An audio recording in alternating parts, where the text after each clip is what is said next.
आज योगा डे है 21 जून। तो हर प्रकार के tweets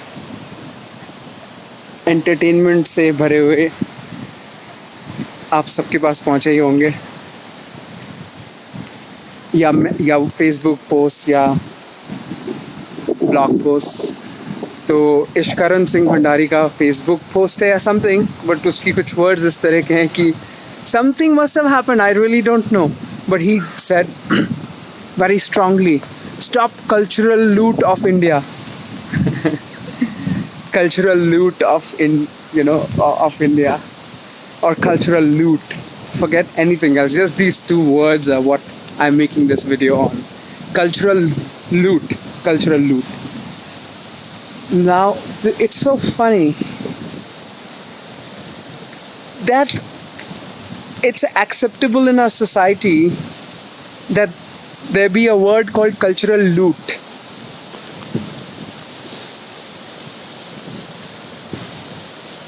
You look at it in any way. People, evolving, educated people understand the change that has happened from Sanatan Dharma to now as evolution. It's a logical way forward.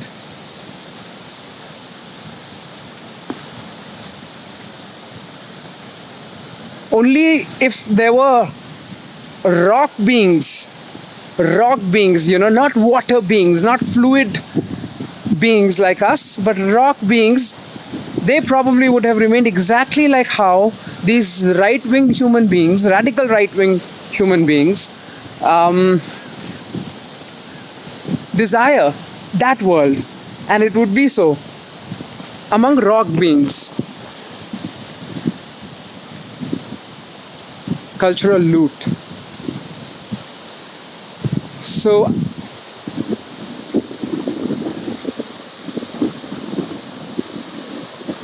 let's actually fundamentally look at this concern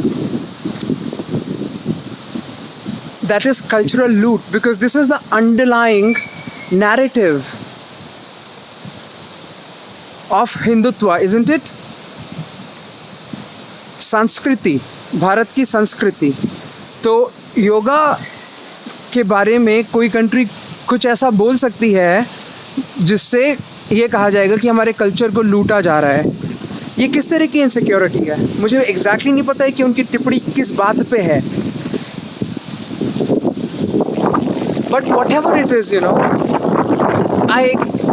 in my walk right here, I really couldn't imagine any scenario in which a country of 130 crore people have to be insecure about their culture for being looted.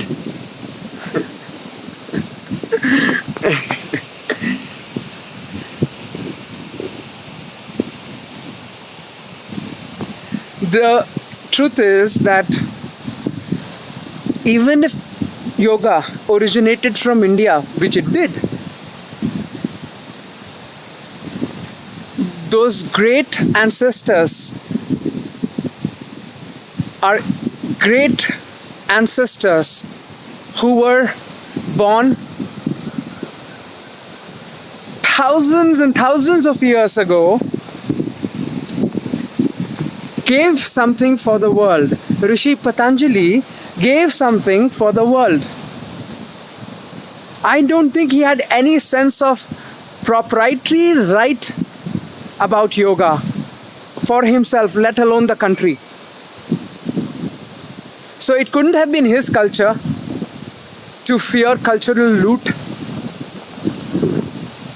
especially about the topic of yoga.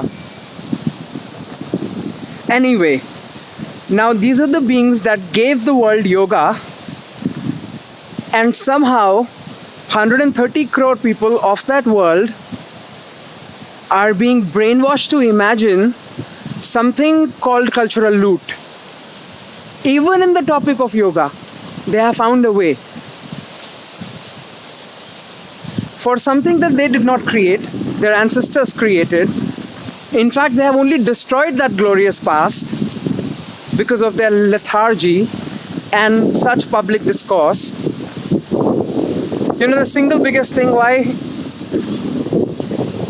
India was plundered must have been the level of its public discourse.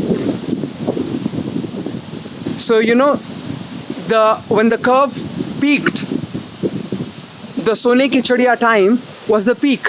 Let's assume that. Now, from there, it had to only come down. Why did it come down? Because it induced people into lethargy, arrogance, and all that. Perhaps, I'm just guessing, because such has been life, isn't it? And broadly, they lost touch with that tapasya it would take to acquire that Sanskriti. It's impossible to loot India's culture.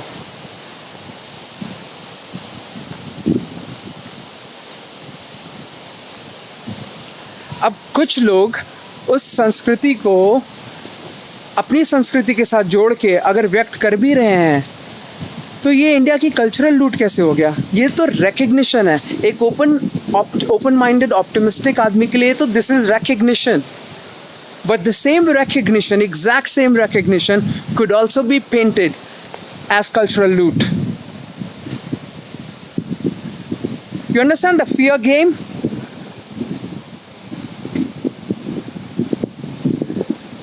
Just imagine if America says, just like Ishkaran said that everyone can benefit from it, use it, but only those who practice Sanatana Dharma, yoga belongs to them. It is theirs. They are the forebearers of it. Whatever he may have implied.